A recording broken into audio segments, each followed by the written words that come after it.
Hi guys, welcome to the video and welcome to my review of the Pimax Crystal Super VR headset. Now 6 months ago I bought a used Pimax Crystal Lite headset off a third-party reseller, and I did a video and my thoughts on that, both the headset and the process by which I acquired it. And then a couple of weeks ago I've done an update video which I'll drop a link to in the description. Now, as I say, Pimax are kindly loaning me this headset, which is very kind of them. Those who've watched my videos know that I'm big on openness and integrity regarding videos. It's more a case for me of presenting what I find rather than making a decision whether something's right or wrong for any individual. The reason for that being sometimes the costs can be quite expensive, as they are in this case, but everybody's cost threshold is different, and therefore the balance of cost and experience has to be taken into consideration. So I'm not interested in outright cost of something. I don't care whether it's cheap, expensive, whatever. It's more important that the product delivers the right experience at the right price point, and so that's what we're going to be considering as we go through the video, because as I say, it's an expensive headset. VR is not a cheap game to get into, although to be fair, flight simming in general isn't a cheap game to get into.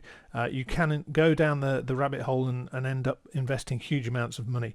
But that for me is an important reason as to why being an open and honest in terms of reviews is really, really important. With that in mind, Pimax have very kindly provided me with an affiliate link which will be in the description below should you wish to support the channel. But the most important thing for me is not the affiliate link, it's more to do with presenting what I find in terms of my review, so that you have more information about the headset maybe than you started the video with. So without further ado, let's have a look at a few bits before we then go into the flying. So here we are, here's a box. Whoopie-doo. Those who watch my videos know that with this sort of thing with hardware, I'm really not interested in the boxes, other than does it provide safe carriage for whatever the contents are. So let's just have a quick look. Let's get this out of the way. Blah, blah, blah, blah. And there we go. One Pimax Super headset. Quite snug in its packaging. There's nothing over the top, so not really a lot to speak about, is there? Now we've taken it out, what have we got? Well, we've got the headset, which looks mighty fine. We'll have a closer look at that in a moment. Got an eyepiece or something for your comfort, for your cushioning to stick on. Two handsets. The Pimax Lite didn't necessarily come with handsets, but the Super does, and I think the current purchase available for the Pimax Crystal Lite does have hand controllers, but as I said in the video, the previous video, in previous versions you didn't necessarily have to have those, so we'll see how they get on. A couple of charging leads for the handsets.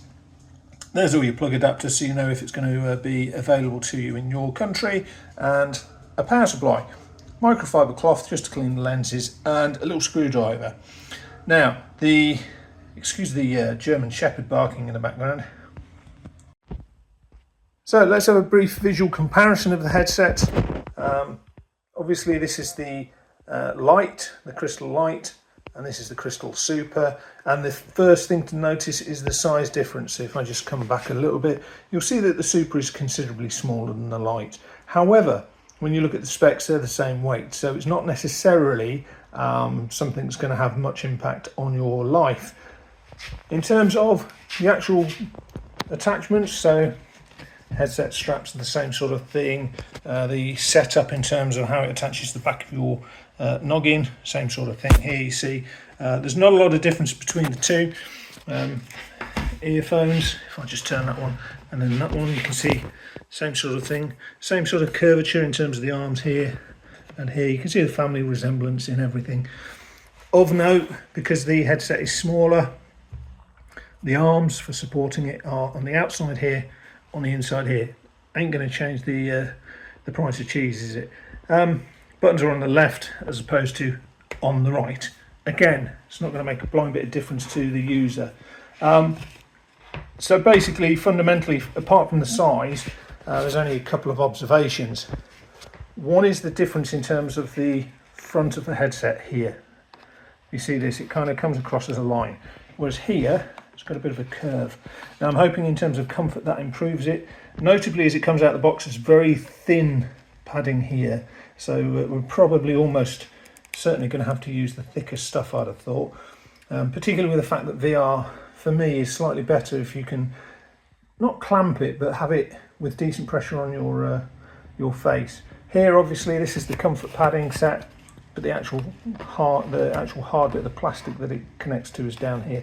Whether there's been a bit removed or not, I don't know, because this is obviously a used headset.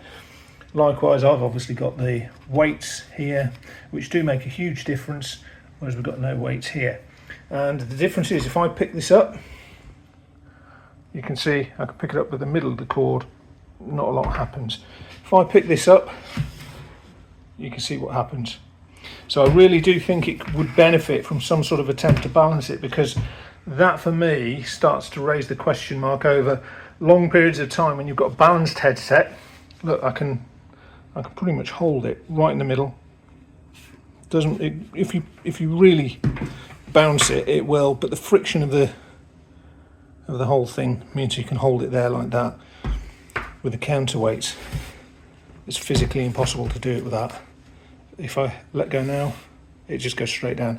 So that means that this headset is always going to be trying to tilt itself forwards, unlike this one. So I hope that Pimax try and see if there's an option to improve that, because obviously if you're flying around, particularly for me, this just about sits and bounces on the top of my nose, the bridge of my nose, and that's very uncomfortable. We'll see how this one does, but obviously given that tendency to tilt forward immediately, then it implies to me that that is going to be sitting on the bridge of my nose. Let's just have a quick look from this angle. As I say, this has got comfort padding on, so it's got very thick padding. It does change your field of view, because obviously you're moving your eyes away from the actual lenses. So from the back it's pretty much the same thing. You can see the comfort foam there, that's a third-party edition. The weights down here, obviously got no weights here, and that's very thin. It feels very thin, and it's not going to take a lot to compress before you're against hard plastic basically. So I think I'm almost guaranteed to need to put the additional foam in, but I'll try it both ways, see how we get on. So I thought next we'd have a look at the software for the headset. From the outset, I'll just say that this second portion that I've recorded, I've been struggling with a bit of speech, so please forgive me if that comes across on the video. I'll try and edit it as best as I can. Now, the headset itself, obviously we've got pictorial representation of it, and this is for the device. We'll go through this in a little bit more detail, but you can see at the moment it's disconnected. That will become apparent in a moment. In terms of over on the left, we've then got the store, which is stuff that you can buy in relation to through their store, obviously. Assets will tell you what you've got actually loaded up, ready to go. I'll mention a couple of these things. Obviously got FPS VR, it tells you the FPS, it's fairly self-explanatory. Windows Mixed Reality for Steam VR, I find this an odd one to be in here, purely out of the fact that I don't believe Microsoft are supporting Windows Mixed Reality anymore. There is an open source, I believe, replacement for it, but this is what the HP Reverb used. I didn't particularly like it as a piece of software, to be honest, in the first place, but it's not necessary for the Pimax stuff. Then it's got Rec Room, which is some of the software it automatically comes with. Down here I've got Microsoft Flight Simulator. You'll see it's fairly basic.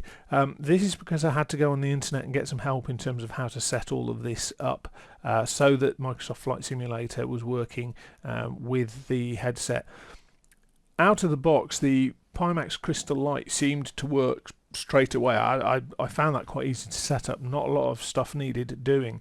I did find with the Super that I had to install a firmware update, which always terrifies me in case it's going to brick the headset, etc. But that's where third-party websites like YouTube, etc., became quite helpful. There's obviously my account. I'm not going to click on that. My wallet. I'm not going to click on that. And then settings. These are the base settings for the software. They are not necessarily specific to any particular assets you are running. And then finally we get down to help. These are the 3 suggested sources of web information for the headset. Obviously you've got the official website, you've also got the official forums and the Pimax community. And I found these to be quite helpful in some respects. Now I will state that I am not by any stretch of the imagination a software expert. I don't work in the field. You know, I'm not a software developer or anything like that. But I have been using software and computers since about the mid-80s, 40 odd years. So I don't consider myself to be an absolute noob, but I also would not say that I'm by any stretch of the imagination an expert. So it kind of places me in that middle ground where I suspect a lot of people will be sharing that space with me. But that means that you need software that's going to hold your hand through the journey in many respects. And I found that this is okay. As I say, I've had to then, for the odds and sods, I've had to revert to looking onto YouTube or looking onto the internet to help me out with bits and bobs. But it is achievable at a relatively straightforward experience. I will admit it took me quite a few hours to figure it out. But that may be either because I'm an idiot or just by virtue of not having a massive amount of experience with this particular piece of software. So if you go down to the bottom left, you see device. I can click on that and it comes up as disconnected. I've deliberately disconnected the power lead so that this is what you see is the if you like, something that's, if it's not working, this is what you'll see. If it's working, you get lots of green, and we love green. If it's not green, we don't love it. And in addition, I do like the nice little touch. It's very stupid really, but the headset will come up with a nice green or whatever colour tick in relation to the headset in terms of the front of the headset. I do like that. It's just a very nice aesthetic touch. But if you're disconnected for whatever reason, if you click the eye next to it, what it'll do is it'll come up and say, well, I don't at this point know which headset you're talking about. So I can click on Crystal Super and I'm saying, right, I want to try and problem solve for the Super, and click next, and it will then try and assess what the problem is. Now I know that I've disconnected the power, the mains power, and it's come up and said basically, well, the headset's not working, the USB is not working, and the display cable's not working, or the USB display cable, I've got them the wrong way around. However, it's also, what it hasn't come up with is to say I've got no power, which I think is quite a fundamental thing, because I know I've got no power because I've unplugged the flipping thing. So I would have expected that if I had no power, it would have been able to tell me it's got no power. It then comes up with a status error code, blah, blah, blah, and you can have a look through various resources to find out and figure out what's gone wrong. But if you haven't got any power on, everything else will automatically fail, which makes sense. Now, contrary to the initial thing I said, when I was starting out with the video, I initially said that I had an extension cable for my DisplayPort lead and for the USB. I've subsequently found out that I was having issues. The DisplayPort lead wasn't happy with me having an extension cable, so I've had to connect that to the back of the PC, whereas the USB, it really doesn't care if you've got an extension cable or not. So this software will come up with this, then what it will tell you is the faults, and then you can try and resolve the issue. It will say reload the boot service now, etc., reboot the service now, etc. This is going to do no good because the power supply is not there for the headset, so it's not a software issue, it's a hardware issue. So cancel that. So as I say, across here you've now got a few options. So we'll just go through a couple of bits now. The guidance is very useful, but obviously because we're unplugged, it doesn't know what headset we've got. So we can say, well, actually we've got a Crystal Super, and it will then go through help with some of the facilities. So where the USB port is. Now I'm not particularly keen on this USB port position because it's literally right just above. You can see here, this is the front of the headset. It's literally right in front of your nose. I do not have any Scooby as to why they've moved from a 3.5-inch jack position on the side, which made sense, to a USB thing that basically wallops straight into your nose. No idea. Don't ask me. I don't know why they made that decision. The DP port obviously on the side, but the cable comes automatically connected to it, so I've not found I had to faff around with that. Function buttons, it does explain those nicely, which is really good. Next page comes up with things in terms of removal of the optical engine. This is basically the system at the front of the headset, the main heavy chunky bit, and then installation of that if you wanted to swap it over. DP, power cable, etc. tells you how to set all that up. Connecting to a computer tells you how to set up all that. And then plug the DP line in, which you don't need to do if you buy it new. It seems to come on fixed already, and I have a funny old thing, I have no real urge to yank it out.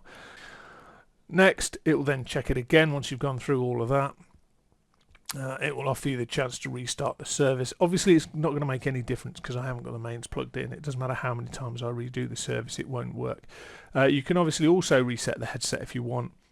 So at the moment these are the options. Once it's working, obviously we get room settings, start Steam VR, set pair, and then we get down to device settings at the bottom. Obviously they are not going to work at the moment because there's no device selected, and then across the bottom we've got, if you like, the physical attributes of what's going on with the headset. So if you just bear with me, I'll just reconnect the power and we'll see what we get then. So as you can see, I've connected the power back on. I do wish that the power lead was longer, because it means otherwise everything ends up being closer to the power outlet than maybe you'd want. But as I say, it's not the end of the world. You can get an extension lead for a power outlet quite easily. But it's flashing away, figuring its life out. And as you can see, it's come up with a few options now. Room settings, if you click on that, it will allow you to do the room settings. It literally does what it says on the tin. Set pair, if you want to pair stuff up, click on that. It's the controllers basically. You obviously need to pair them if you want to use them. You can also do that through clicking on buttons, which is really rather good. And if I move the headset, it's obviously got a blue bit on the bottom at the moment. There we go. It's now gone solid green, and that basically means the headset's good to go. In terms of controllers, as I say, you can either go through the sort of menu choices here, but you can also, on one of the controllers, click and hold the on button. It will come up to say the controller's now linking and go solid green eventually. And also it's got the amount of battery left in the system, and if you want to press and hold it, you can then turn it off. It'll do a bit of a buzz, and there you go. So I don't really use it that much, so we'll just turn it off, and then it will go back to that state. Obviously base station, and then trackers on the right, I think are the external trackers, the ones on the poles, that if you want a more accurate tracking setup. So what we'll do now is, as I say, this is a fairly straightforward setup. I do like the aesthetics of the sort of front of the face shield coming up, and the image, which is the headset. So this will be different, I think, depending on different headsets. But what we'll do is we'll jump into the sim now. It's going to be Microsoft Flight Simulator 2024, and we'll see how we get on. So here we are, loaded in at Gamston Retfield. And I've never flown out of here in real life. It's a small airport out to the west of Lincoln by a few miles. And this is the Just Flight Warrior 2, and I absolutely adore the aircraft, but I also absolutely adore this livery. This is the BEA. Is it British European Airways? I can never remember. But it's one of the old defunct airlines that used to be in the UK. And this livery is great. I don't know if they had a training fleet at all for the airline. A lot of airlines back in the day had their sort of equivalent of the modern day cadetships, where you'd go to their flying school, etc. So I know the likes of BA did, but I don't know if BEA back in the day did. But this is such a gorgeous livery, I had to fly it. And as I say, we're at Gamston, so we'll have a quick look around. Burning Blue Designs very kindly provided me with a copy to use in the video. They do some lovely GA airfields in the UK, and this is just such an example. I don't get paid by them for saying anything about the airfields, but I do love what they do. VOR over here. This is what they look like. If you've never seen a VOR, that's what they look like there. We'll just get ourselves irradiated down here. And looking around the airfield, fire training unit. I assume this is going to be the tower. Well, not necessarily the tower. Is that the tower? Maybe. We'll have a look around. But certainly it's got flying school stuff and a tower look to it. Going into the car park, nicely detailed. A couple of pallets just popping in. That'll be down to my scenery settings more than anything. And very nice and detailed towing bracket there, or towing arm I should say. All very nicely detailed. Range Rover there. What was the reg? Can't quite see that with my eyeballs. What is it? BB? Oh, Burning Blue Designs one. That makes sense, doesn't it? Can you remember the trees that we used to get in Flight Simulator? Just look at the updates these days, what we get as quality of items. All of the various buildings and hangars out here, very, very nicely done. Have to jump up every now and again. Electric EV charging points by looks things. Yeah. Oh, look at that. Well, I never. But it's obviously quite a... There's a tower. That's what we're after. But very nicely designed. Lots of detail in it. As I say, this isn't particularly a review of it. So now we're in the aircraft, going to talk through a couple of things. So the default padding that you get for the forehead, cheeks, etc. That comes with the headset, I found that after an hour or so to be quite uncomfortable. It does not provide much padding at all, but obviously what it does do is it puts your eyeballs in the right position relative to the lenses to be at their peak perfection.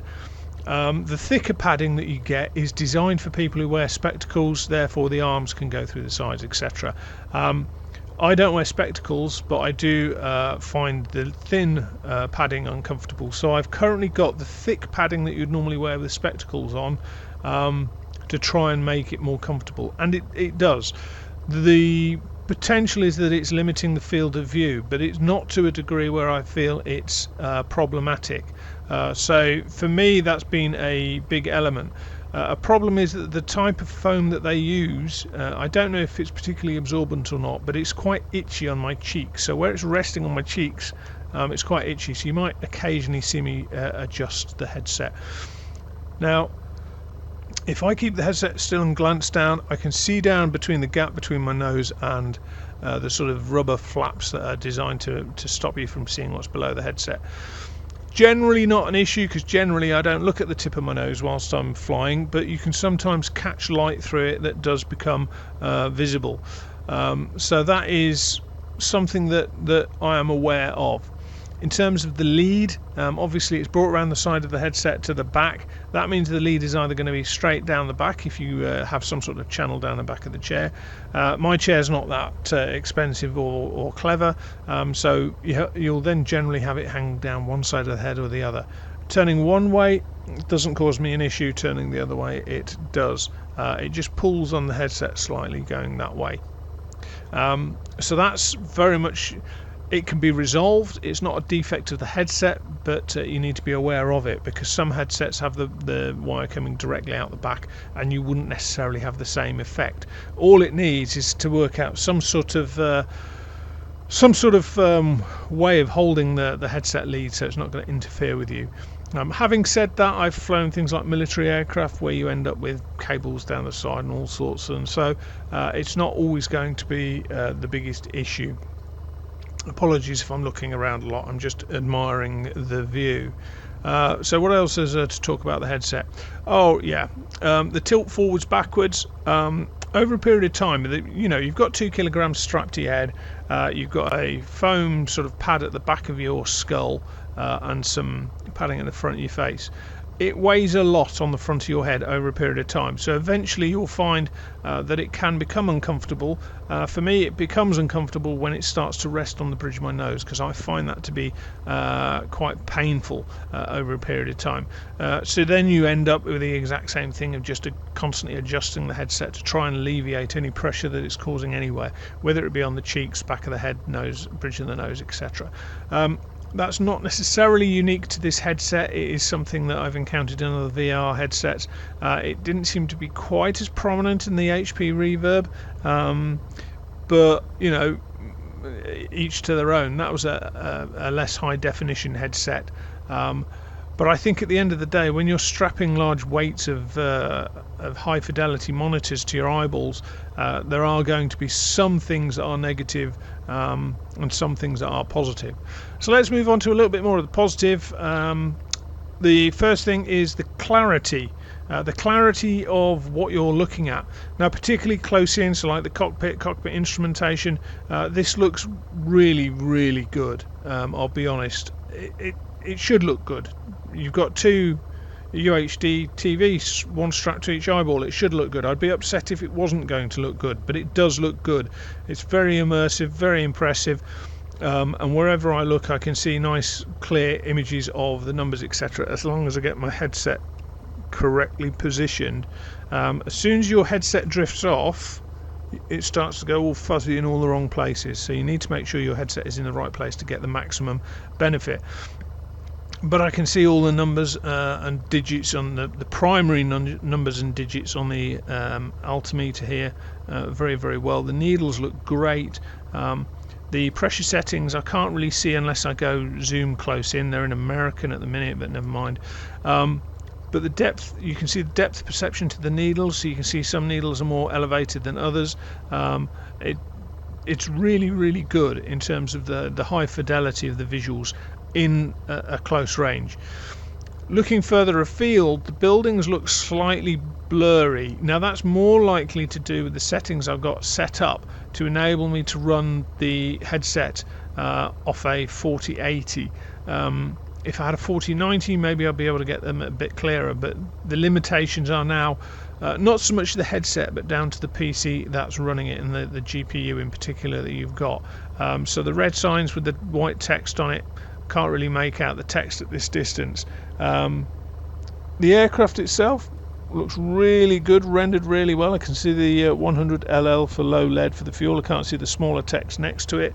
Coming into the aircraft I can see the scratching on the canopies because that's all very close. So this is where your level of detail and the rendering comes in, and your compromises, predominantly based on your GPU with VR, if we're honest. Looking out towards the tree line, the trees are clear. I can see that they're all different. I can see they've all got various different branches, etc. But at the end of the day, I don't really stare at the trees when I'm flying and go, oh, look at that nice looking tree. Anything's better than the 2D things that we used to get, but these are very convincing within the headset. As you look nearer, so the sort of grass, the dark grass patch is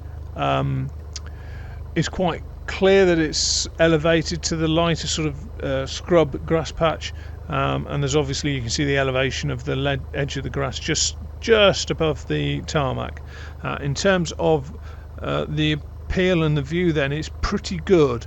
Obviously there's a delicate balance to be had between accuracy, fidelity and performance, and that's only, my performance is down to a combination of my PC, how I've set it up, the settings. It will even be down to the different GPUs. So if you've got an MSI versus a Zotac or whatever, you may well find you've got differences in terms of how your PC performs. So it's an almost unlimited amount of variables that come into things like setting up VR.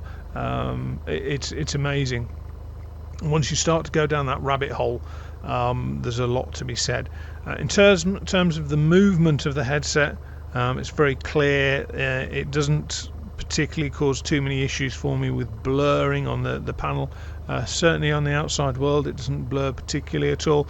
At this detail level in this aircraft I don't get any particular stutters. Controls move freely and look nice when they do, and as I say, I can see enough clarity to see down here for the fuel gauges, etc. So I can even see where it's saying fuel. I can't quite make out the digits. Right press and there I can, and they're not particularly clear even there, to be honest. Now foveated rendering, Foveated rendering as it is, without the dynamic element, is pretty much like the human eyeball. So the central vision is clear. Everything else outside it, your periphery, is blurred. So that's pretty much a case of, if I look at this instrument here, the attitude indicator, if I don't move my eyes, everything around here is blurred. With the crystal light, if I move my head to the right to look at the altimeter, that is now crystal clear. Everything else around it is blurred. So it's moving your head. The movement of your head is replicating the movement of your eyeball. Okay, so that's how the foveated rendering works. It obviously benefits performance massively because you're only doing high definition rendering in a small area.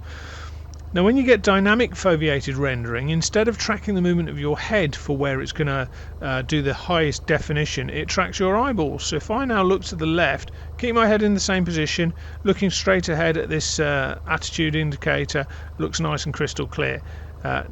Glance to the right, the altimeter looks crystal clear. Back to the centre, it looks crystal clear. Glance to the left, the airspeed indicator looks crystal clear.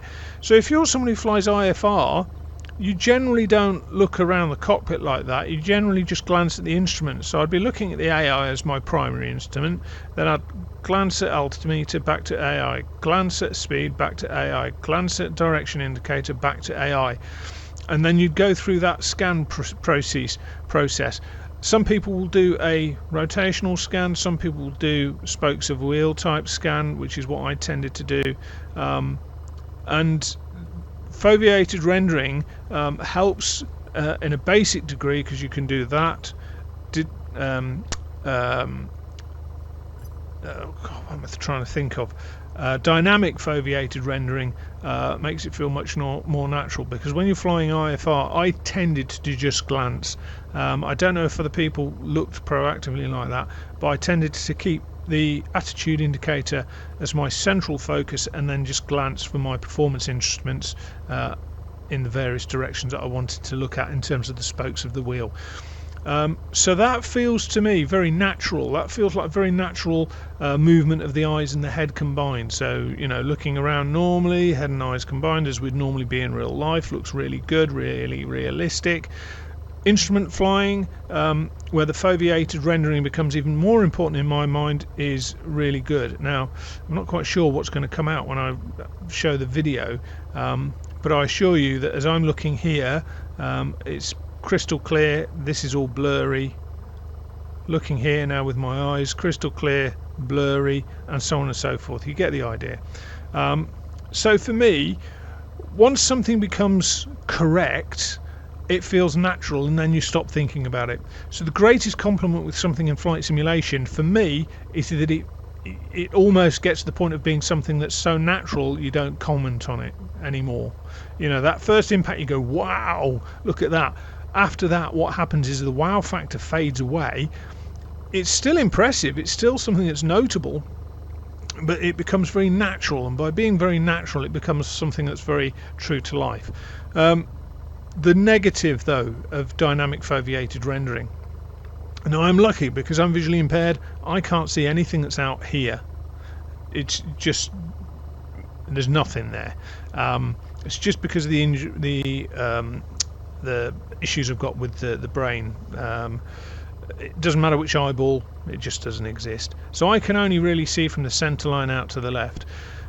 I've got a benefit, and everyone will have the negative. The negative is that if I keep my head still and I glance out to my left to look down here, all of a sudden the toilet roll effect of this big black patch where it's the edge of the actual headset becomes even more relevant. So if I'm in a crystal light, that toilet tube effect roll moves around with me. If I start to use dynamic foveated rendering and I'm glancing, that intrusion of the black plastic area becomes more noticeable. Now for me, ironically, that's not so much of an issue, because I can't see past this point. When I glance to the right, I still don't see what I still don't see, if that makes sense. So if I look here, so if I look at the attitude indicators, imagine there's a sheet of A4 paper and it cuts off everything on that side that's what I can't see, and I can see on that side. If I glance to my right, the sheet of paper moves with my eyeballs as well, because it's based on the centre of where I'm looking. Come back to the centre, the sheet moves with my eyeballs. So for me, I actually, ironically, on the right hand side, it's no different, because I can't see the edge of that black surround of the visual point.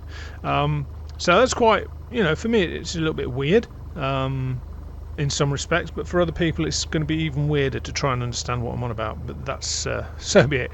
Now the weather here is rather groggy, it's not particularly great. We've got had a bit of a micro stutters going through there, a bit of blurriness. We're on 205. What's our heading down here? 205 on the HSI. So what we can do whilst we're here, we can just come over here. You can see up here we've got various choices in terms of the aircraft. That doesn't pertain particularly to VR, but what we are going to do is we're going to faff around, find our 3D controls with our hand, rummaging around. We're then going to pick the tablet, and the tablet, we've got a route in already. We're going to try and follow it in part. We're going to go down to the south, across to the west to this is an IFR junction, an IFR waypoint, NAPEX. We won't be able to see it necessarily, and then out to EGMMK, which I don't really know what it is, but it looks like it's a small airfield, but I've never come across an airfield with a 5-letter designation, so we'll see if we can see it. As I say, the weather conditions aren't particularly great. The cloud levels are quite low, so we'll see how we get on, but let's just move that a little bit lower. It's also worth bearing in mind that if you have it overlaying a control, it will, when you click on it, it will interact with that control. But let's get rid of that, because that destroys illusion more than anything else. So off with the brakes, let's get some power on, get ourselves airborne. So I'm looking ahead, I can glance down at my instrumentation, see it nice and clearly. I don't have to move my head position. So airspeed's 50, 60, and we're going to gently rotate and see if we can get off the ground without killing ourselves. And we're going to raise the flaps, and we're going to start a bit of a climb out. A little bit blurry, getting some blurries, but again, that's potentially not a headset issue. It's going to be a performance issue between the combination of the headset and my PC capabilities. Let's just trim a little bit. I'll bring ourselves around to the left. We're going to try and keep low because of the cloud base. You'll see if we get too high, the cloud base will start to become a real issue for us. Now, shall we try and use a bit of rudder? See if that will help us fly in balance rather than like a sack of potatoes on a slope. And I've got scenery popping in just due to my settings. They're limited for what they can do with VR. As we come round, all looking very good. The fields look nice and clear. I can see trees around the fields. My instrumentation and my inside of my aircraft still looks very good. We're starting to get into the bottom of the cloud base here, so looking over there, there's an air. Ooh, we've already gone nowhere near where we want to go, have we? Let's go and see if we can find this little airfield then. I'm not really paying attention to the navigation, it's just demonstrating that we can A, put it on, and B, see it in the 3D effects. I'd love to see if I can fly in balance. That'd be a really good event for today. So I've got no idea what we're looking for here. It's not particularly far away. And this is the point where I'd say that looking around with the setup in dynamic foveated rendering, it feels very, very natural because I'm able to move my head and glance with my eyes as opposed to feeling like I'm staring down a toilet tube. Don't climb up into that cloud, because that's not going to be a good day, and it should be off somewhere on my right hand side. Got no idea what I'm looking for or what it's going to look like. Is that it there? That looks like it there, doesn't it? Something down there. Or maybe it's supposed to be a little bit further out to the... It's going to be coming down the right hand side shortly, so it's going to be over there. And this is what I like about the 3D element, is I can move myself around. That looks like an airfield. You just see here, got a straight line here and what looks like some sort of control tower here. Don't climb, Richard, don't climb. I'm not entirely convinced though, but if you look here, it's got like an old Perry track that runs round, and there's some sort of runway looking thing there. I reckon that's it. Should we go and have a look?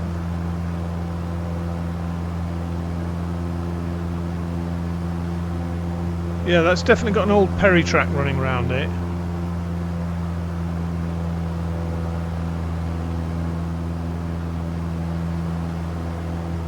It looks like some sort of airfield setup.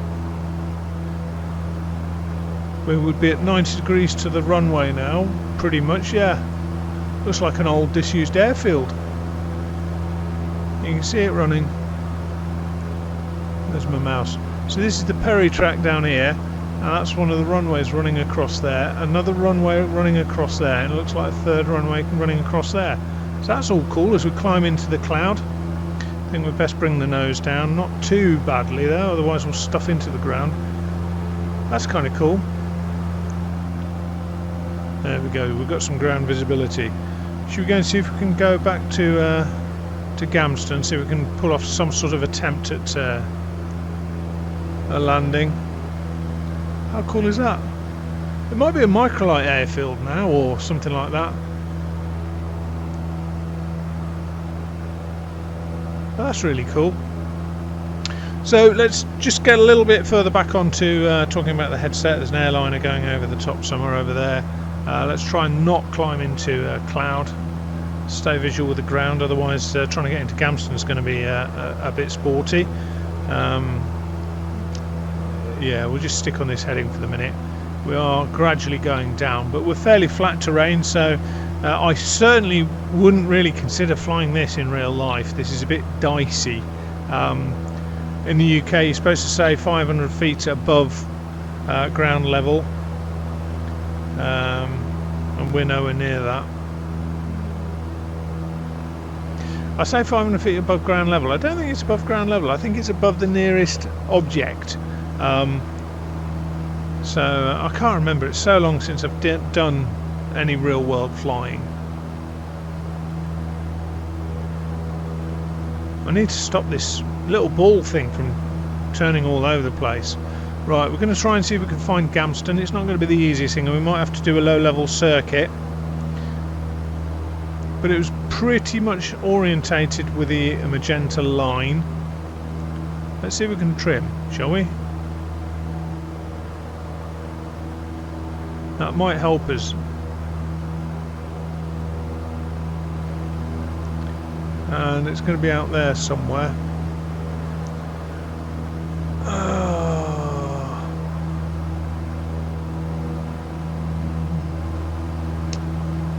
Where are you? There's a massive, great big white VOR thing on top of you. Let's do a gentle turn in, and hopefully it'll be somewhere off in front of us.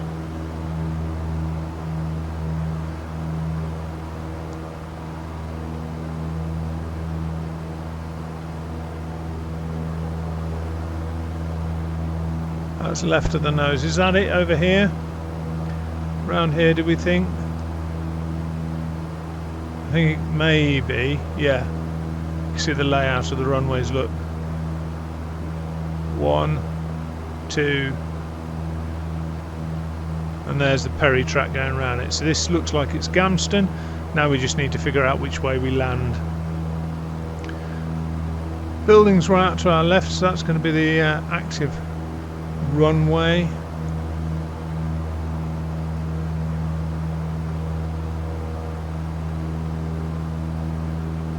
Right, got it now. So it's going to be a rough approximation of a very close in downwind.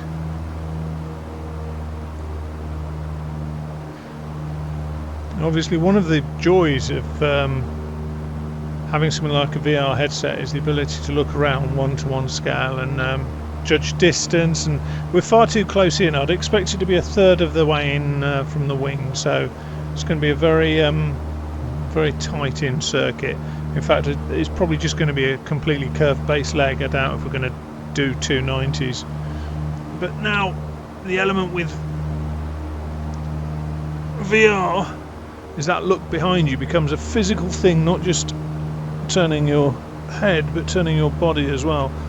It's slightly out of focus there. Right, let's cut some power, turn in, drop some flap, try and keep track of where the airfield is, not descend too quickly, look for the threshold, get back on the power a bit and try and manage yourselves.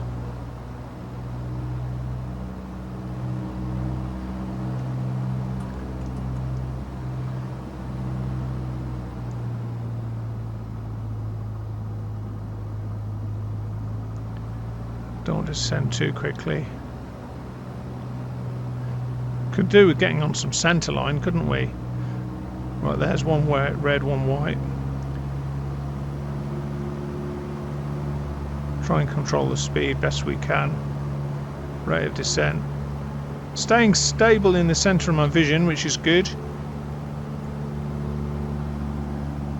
Going too fast, so let's just bring the nose up a little bit. 2 reds, increase the power. 1 red, 1 white. Centre line would be nice. If anyone's seen it, let me know. And we're actually going to let ourselves come down quite a bit because we don't need the red and the white Vazis. And now this is where in theory I should get the benefit of the feeling of the airfield coming up around my ears to tell me when to flare. I'm going to reduce the power a little bit to let the aircraft settle. Oh.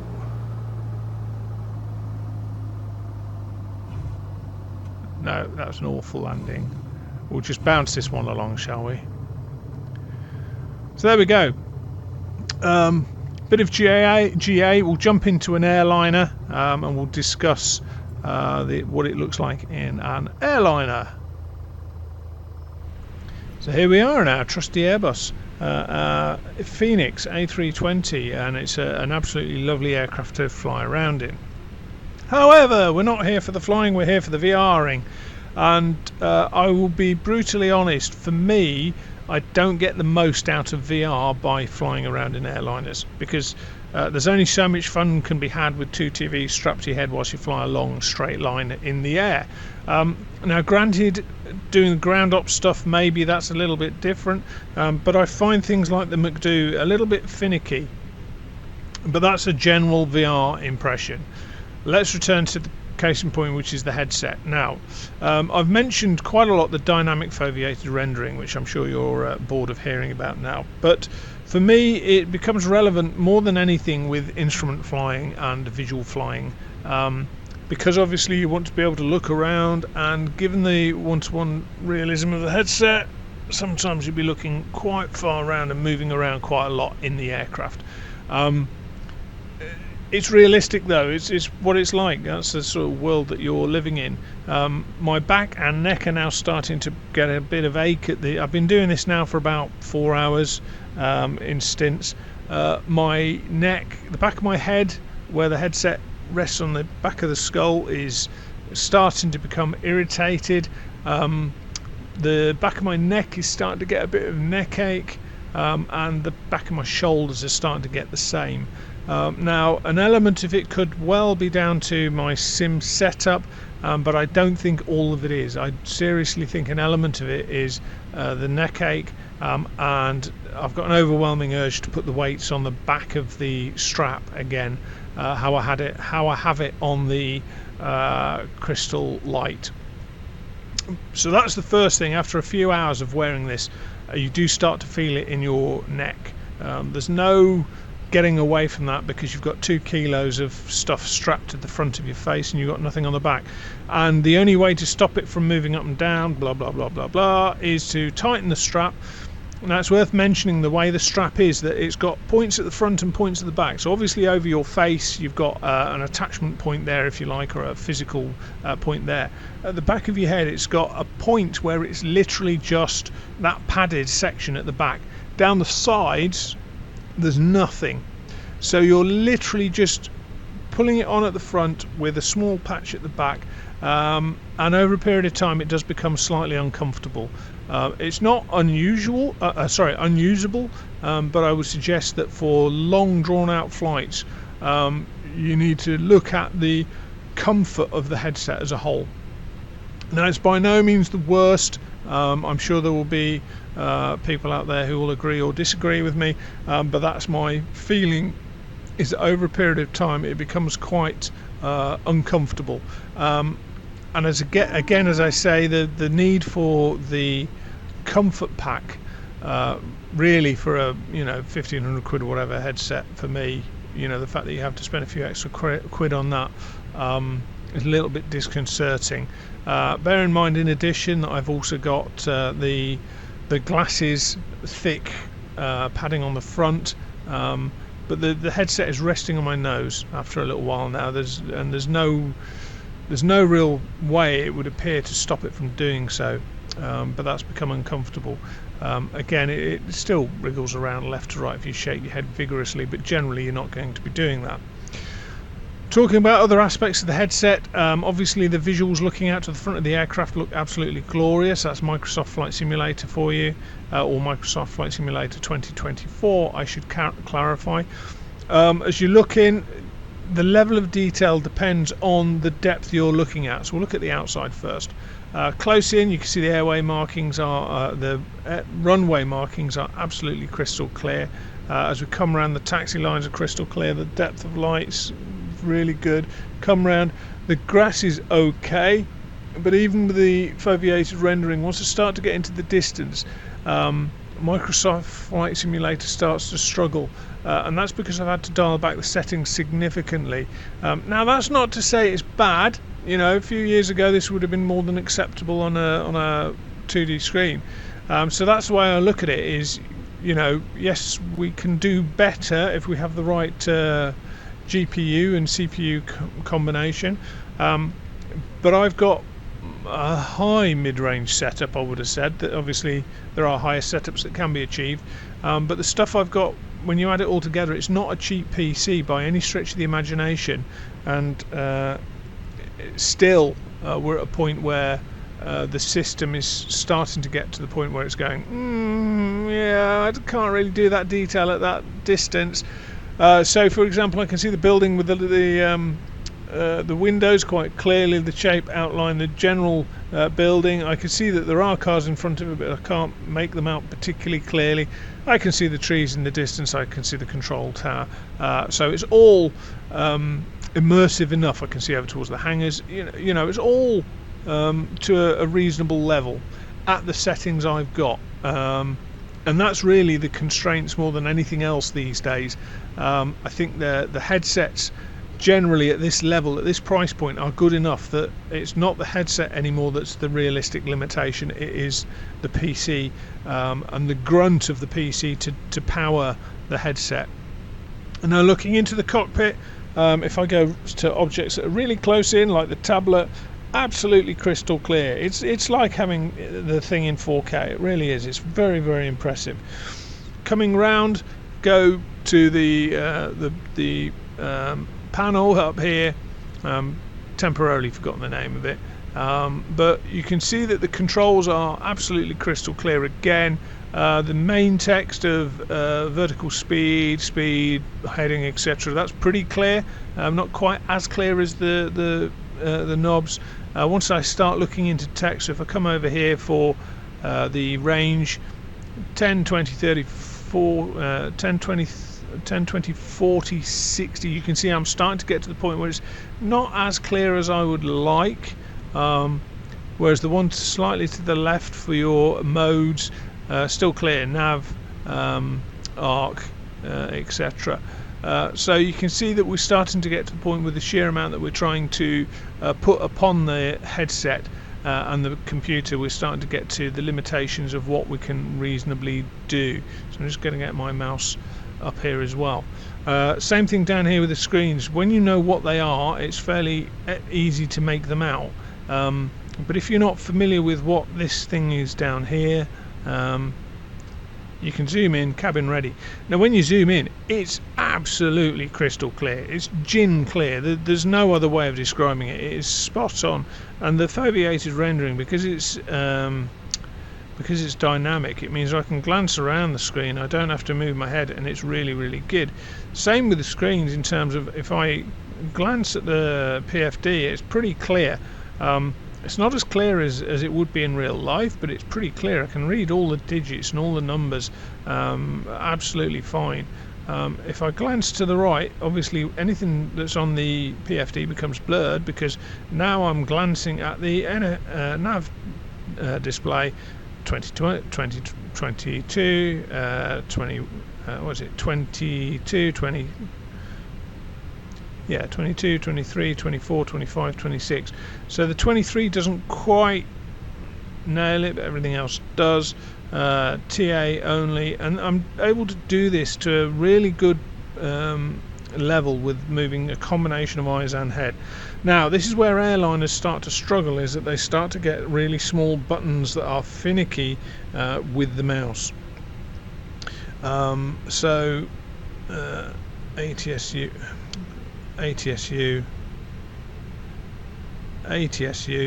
and that removes a certain amount of the immersion factor. Tap to import that.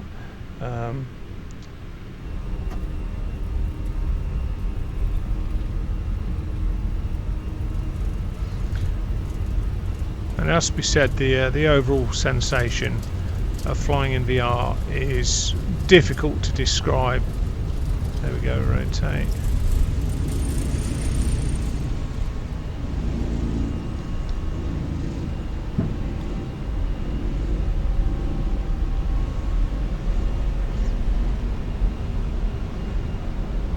Right, we'll just come across, we'll plug the autopilot in. There we go, bye bye Jersey. The thing is though, for me, the headset isn't at its best when it's in an airliner.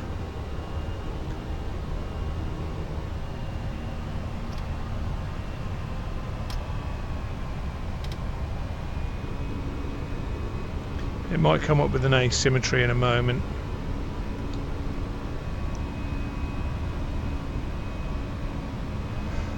But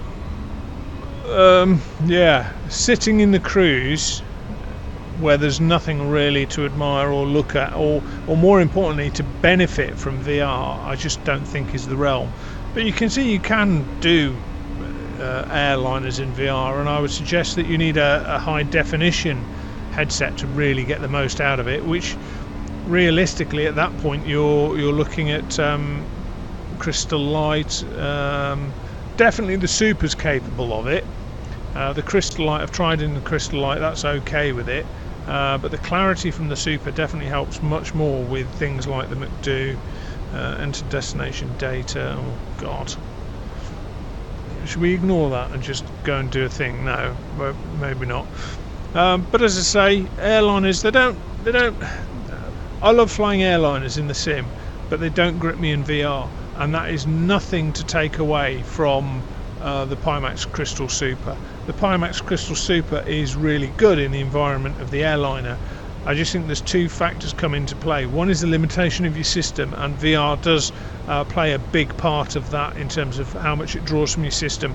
And the second one is that I just don't think for airliners trudging around at 30,000 feet gets the benefits from VR, if I'm honest. Yeah, the cockpit looks absolutely amazing, but it doesn't really sing to me of you've got a real benefit going on here. But anyway, I'm going to leave it in terms of the airliner for now, and we'll have a quick look at DCS, and then we'll come up with a conclusion at the end.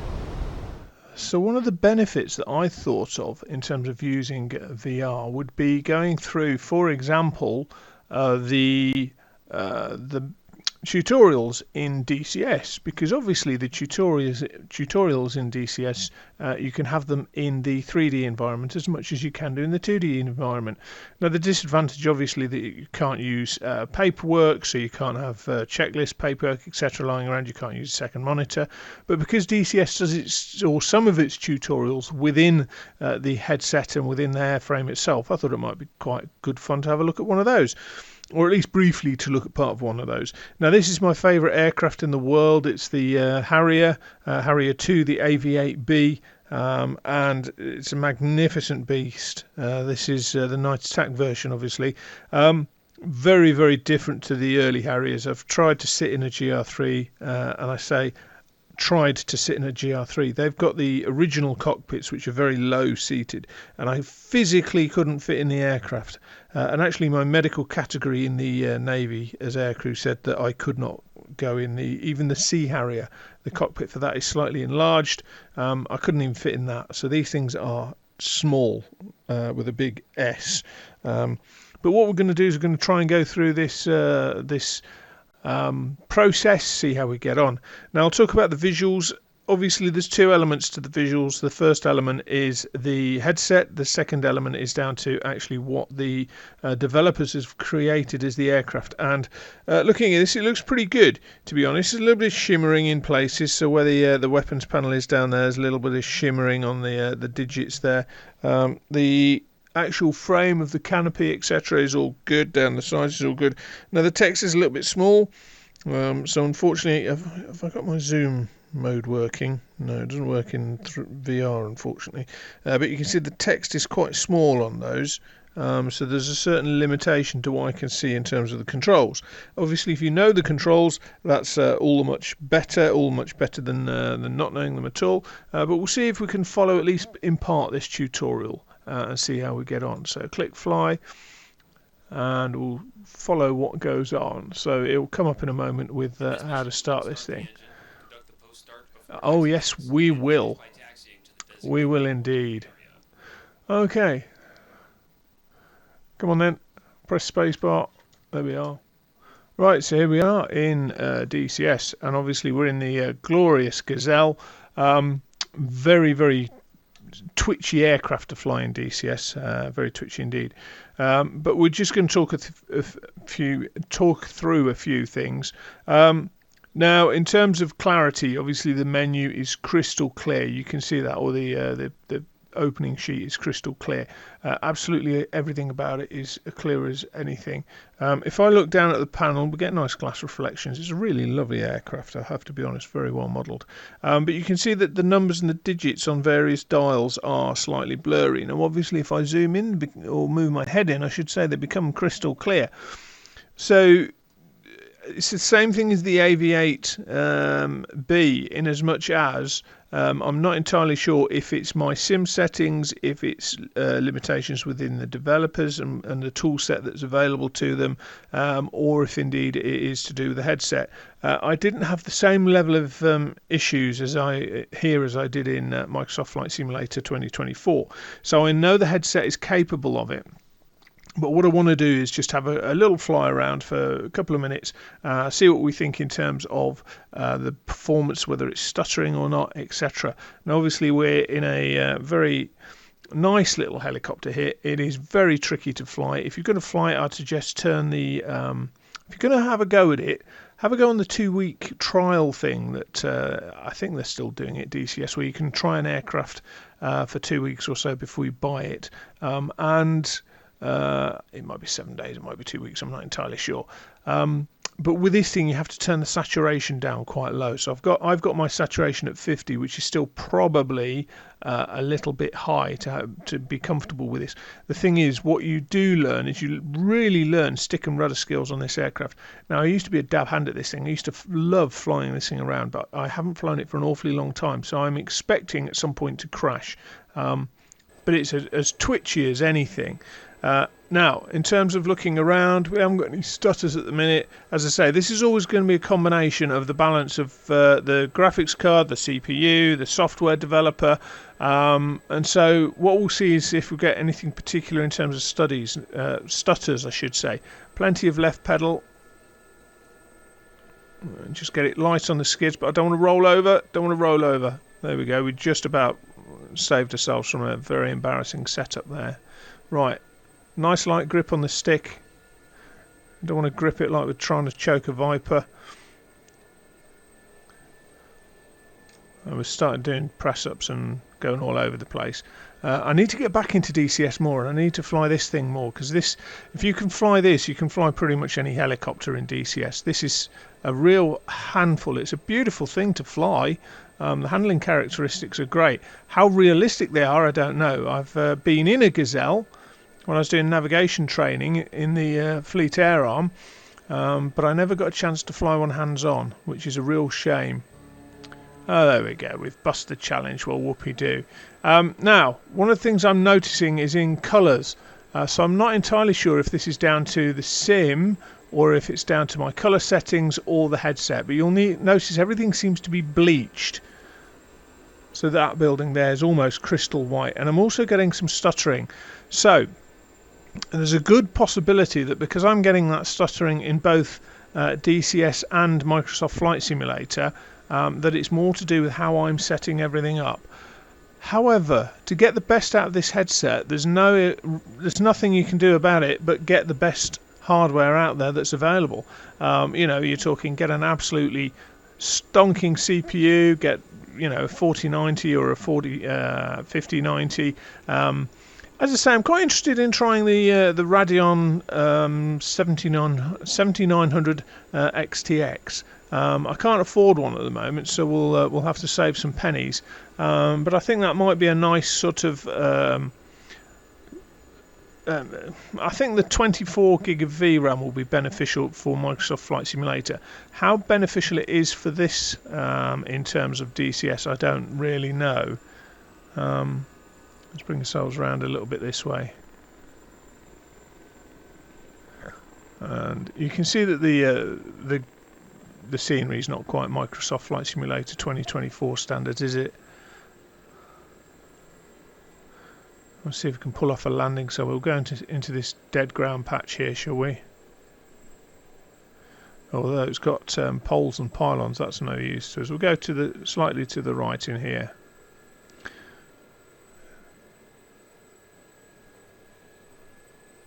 Oh, is that VRS? I think it is. Are we going to stop it?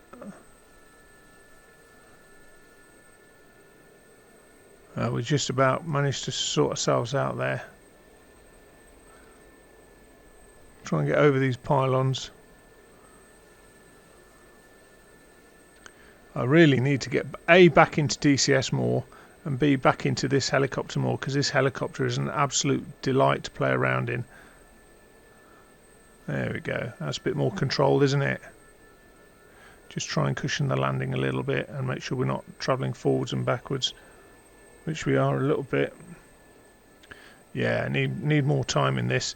But I am worried about the colour setup in the headset with this. So I'm not quite sure what's going on. So I've got some vivid greens, etc. I don't know if it's. I don't think it's seasonal. But the colours, everything seems to be washed out. I suspect that's down to my settings in the game rather than the headset, because the headset can provide really good colours, vivid colours that we've seen in Microsoft Flight Simulator 2024. Well, anyway, with that, guys, what I'm going to do is I'm going to come up with a summary, and we'll see what we think about the headset as a whole. As I say, thank you very much to Pimax for loaning me the headset to have a look at. Hopefully I'll be able to do some more videos with it. And as I say, we'll have a look at an overall opinion on this thing. Oh, this thing's so much fun to fly. I've missed flying this thing around. Missed it so much.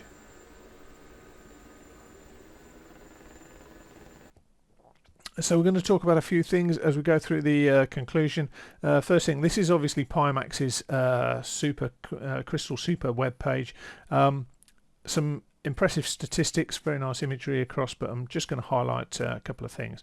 The first thing is down here, pixels per degree. So the ultra wide is literally exactly as they say it on the tin, 140 degrees.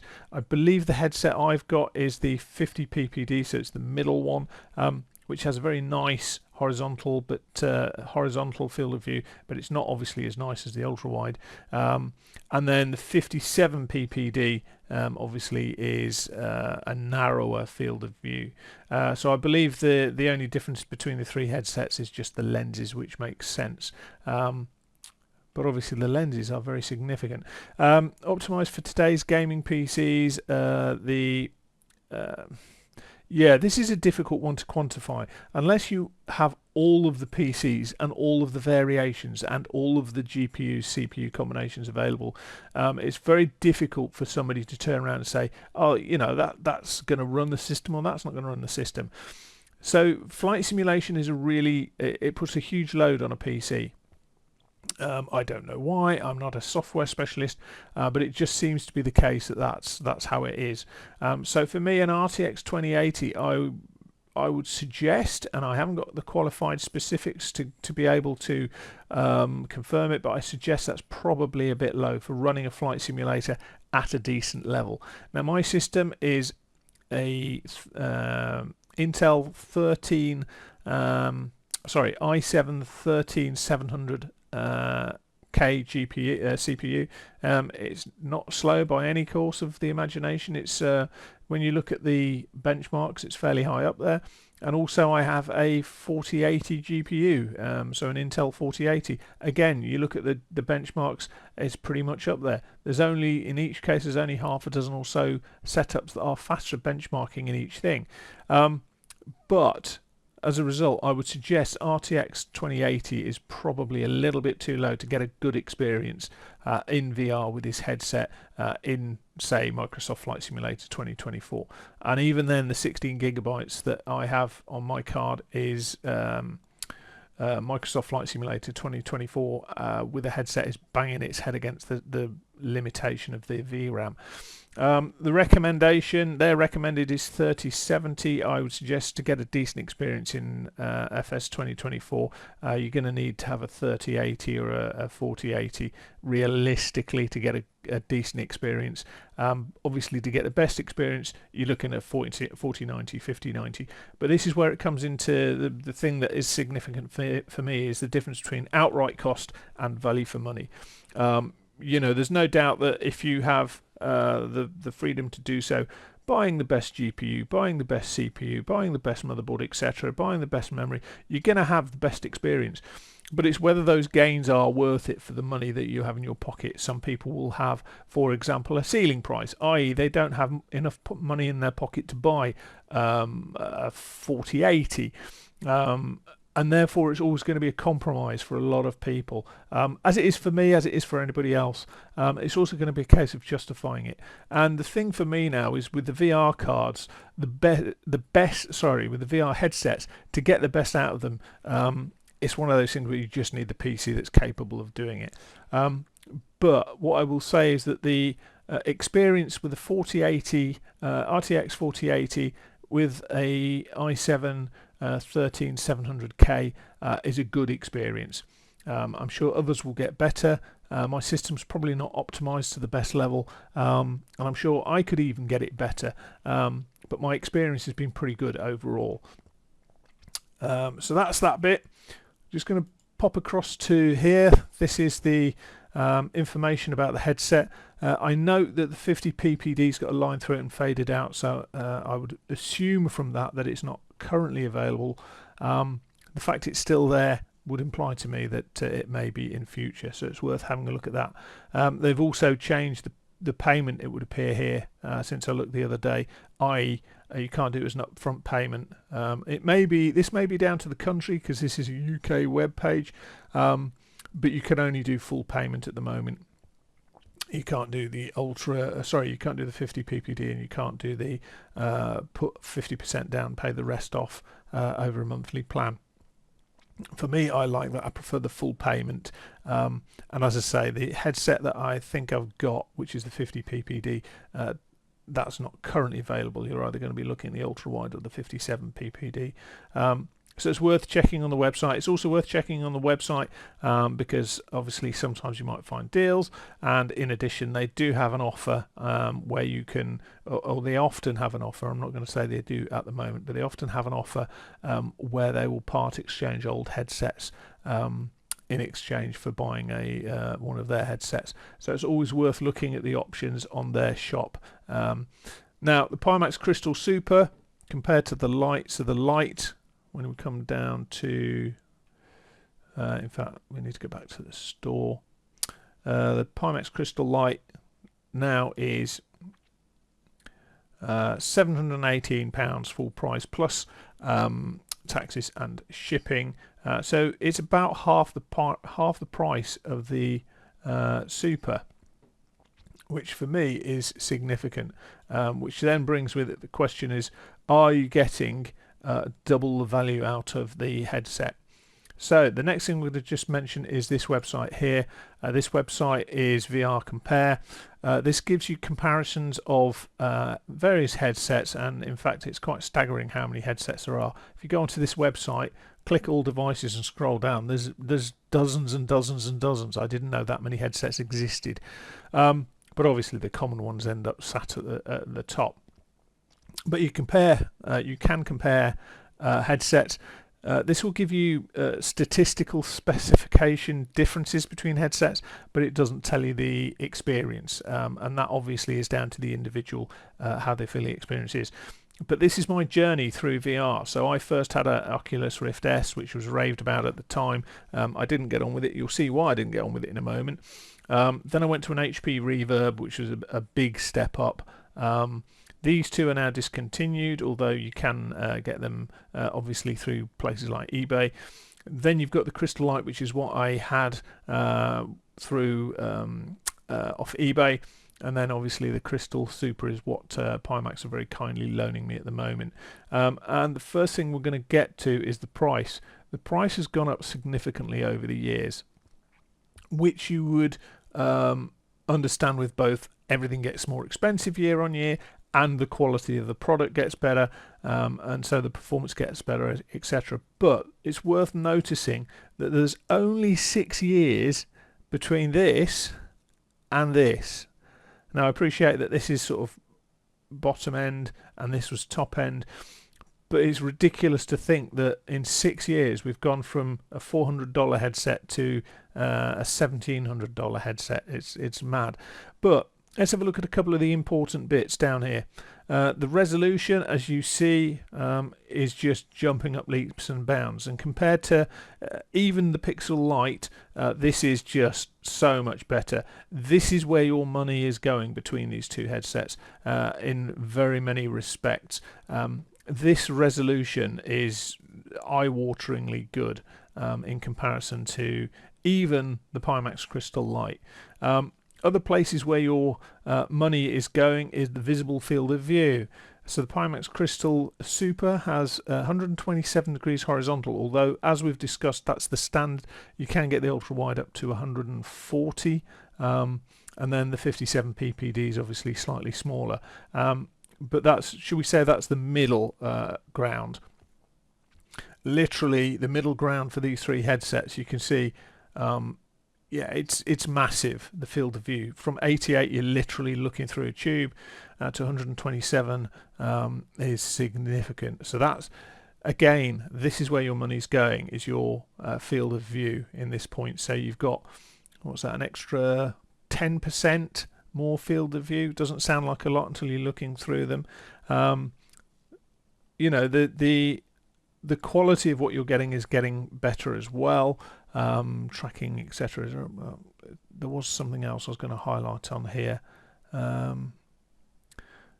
Yeah, there's nothing I can think of. Oh, foveated rendering. Let's have a look. If I see if I can find it. It should be on here somewhere. Foveated rendering. Here we go. the Crystal Super is the only one that gives the foveated rendering. So if you add the foveated rendering to the field of view to the pixel density, you can see where the money's going. And in just those three things, it's significantly a significant jump up. So you then, as I say, you come into the value for money. It's a lot more money, but you are getting a lot more bang for your buck, to express a common phrase. However, as I say, that doesn't give the whole story, because you've got to consider the experience. So we'll just go back to the pretty picture while we discuss that. So first thing I'm going to talk about is software. The software setup, I found it to be pretty easy overall. I did need to refer to YouTube and a couple of web pages to help me with getting everything set up, but it's not rocket science. It's just not necessarily the straight plug-in and play that I had as an experience with the Crystal Lite. But it's not difficult to set up. It's very good aesthetically, and it's very straightforward as a system to use. Obviously, there's loads of YouTube stuff these days that help with that sort of thing. So the software for me is great. Then we get on to the actual headset itself. Comfort. Now that's going to depend on the user. Let's be honest. We're not all built the same. We don't all have the same shaped heads. We don't all have the same eye positions, etc. So that is going to be, unfortunately, a very individual experience. But I think overall the following things were significant.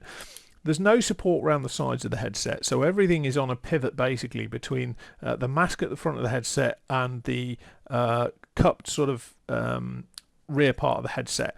It allows it to twist if you want it to if you're moving it around, but generally speaking it doesn't move. If you make rapid head movements, it does move, but I would express the opinion that that's going to be the same on virtually every headset, unless it fully encloses your head, which would be slightly disturbing. The weight, again, it's not going to be unique to the Crystal, the Pimax Crystal Lite or Super. I think the earlier headsets were probably the same weight but for less gain. But strapping nearly 2 kilograms on the front of your head is always going to be a challenge. As I say, towards the end of recording stuff, I was starting to get a stiff neck in the back of my neck, stiff shoulders, and the good thing about the Pimax Crystal, both Lite and Super, is there are comfort packs out there. I would suggest that the foam that's on the front of it as it comes out of the factory, for me, I felt was too thin. It wasn't particularly comfortable, and it did get a little bit itchy. But again, that's a personal thing. Some people might like it. Some people might find that that's not an issue. I did find that it improved somewhat in terms of comfort by putting the thicker foam on, although I do suggest that that's probably in there to help for those with spectacles. You can get prescription lenses should you wish. I'm fortunate that I don't need that. But as I say, the default thin foam I don't think was particularly great for a £1,700 headset. Likewise, the hand controllers, I thought for the cost that you're paying, they weren't particularly great. I found them, I mean, ergonomically they were, all the buttons were in the right place, but the two issues I had were that there was no like positivity to the buttons. It didn't, there was nothing as feedback on the handset that you went, oh yeah, you know, that's a positive sense in terms of I've done something with a handset. So I've just got one next to me. Yeah, it feels a little bit cheap, if I'm honest.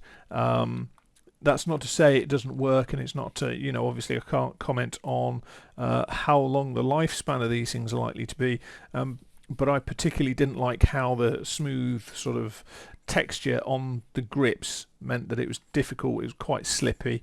Again, that's a personal opinion. Not everybody would have the same issues. I think if you've got large hands, it's a bigger issue, because you know, I've got medium hands, and right where my little finger is, it's right at the end of the hand grip. But that's a personal experience thing. So that's, for me, that is a significant thing. The movement when you're moving the headset around, as I say, it's quite heavy, so the comfort stuff that you can buy as additions does make a difference, particularly the weights that go at the back of the headband, to try and balance out that 2 kilos on your head. Now, that leaves me mixed. I don't think it was the best in terms of ergonomics, but it's certainly not the worst, and it doesn't stand out as particularly bad. What I would say is that for the money that you're investing into the headset, it's clear that the money's going into the optics rather than other elements outside it. So that's an element for me, just as a personal thought. The audio, again, you can... I always wonder why you would need to buy additional things if you've just spent £1,700 on a headset. But the audio, you can get the additional speakers for the earphones, which I've not got them, so I don't know. But I would imagine they massively improve the audio experience. But again, you've got to pay for them. And I suppose you could argue both ways. You could just sort of say, well, why do I need to pay for them? But the other end of it is, well, it means that they can keep the core cost of the headset down, and therefore, in effect, that's better value for money. You could argue it both ways. In terms of the hardware itself, as I say, the construction seems pretty good on the headset. I've not had any issues with it. Adjustments, etc., all seem to be perfectly fine. The only issues I've had with the whole thing are the handsets, which we've already described. In terms of the experience in game, Microsoft Flight Simulator 2024 already runs high on VRAM, I'm finding. So then when you put it into VR, the Microsoft Flight Simulator 2024 I find starts to struggle, and I don't think it's going to be necessarily particular to this headset, but the headset is making a huge demand of the computer. 2 ultra high definition TVs strapped to your face with all the electronics that will go on with that. I think you are putting a significant strain on your PC. So yeah, it's one of those things as well where it depends on what you're trying to use it for. If you're using it for general aviation or helicopters, low, slow, looking at the scenery, it's a really great experience. If you're looking at using it for airliners, it's not for me. I'll be brutally honest. It's just not for me. I don't see the benefit of any VR headset in that environment. But in terms of the go low, go slow, helicopter, etc., I find it a really enjoyable experience in VR in general, but particularly in this headset, I find it very, very enjoyable. Again, DCS, I've not played a massive amount of DCS, but the depth perception you get for things like when you're flying low, slow, helicopters, etc., exactly the same sort of thing. And I've got no qualms that it's going to be a really good headset for things like dogfighting and that sort of thing. The definition is much better than previous headsets have been capable of achieving. But then we get back to the comfort in terms of DCS. Having counterbalance weights may well be beneficial to those who are older of age and therefore get problems with neck flexibility, etc. But I'm slightly digressing there. But yeah, so the only other negative is I can't currently get it to work with X-Plane. Now that may very well be a me thing. It may be just I've not got plugins, etc. Sorted correctly. But I found the support available on the internet regarding it not to be the greatest, just generally speaking. So I can't comment on X-Plane because I haven't been able to get it to run. I can get it to load and run, and then all that happens is as soon as I turn my head, I get a massive slideshow. It's horrendous. Brings me on to the final bit really, which is the whole overall experience. And you can't really quantify that by numbers. It's just a fact of life that you can't. And everybody will have a different experience with everything in life. It's just a general fact. So, as I say, almost impossible to quantify. But the difference that dynamic foveated rendering makes is really, really impressive. And as I say, once something starts to feel natural, you start to forget about what's creating that world for you. So flying VFR in a GA aircraft in VR with dynamic foveated rendering is an exceptional experience. Whether it's worth the money, that the difference between £800 and £1,800 is down to a personal thought and decision process. For me, as I say, I think it's an amazing experience. I think it's a really good headset. It's not without faults, as we've discussed. I think the biggest challenge it faces is convincing people to jump up to that price point. But if you look at what, do you get what you pay for? I think absolutely. So that's my takeaway. Hope you guys enjoyed the video. If you did, don't forget to tick like, share, subscribe. And also don't forget about if you want to support the channel further, then there's an affiliation link in the description below. But as I say, hope you guys enjoyed the video, and I'll see you in the next one. Take care.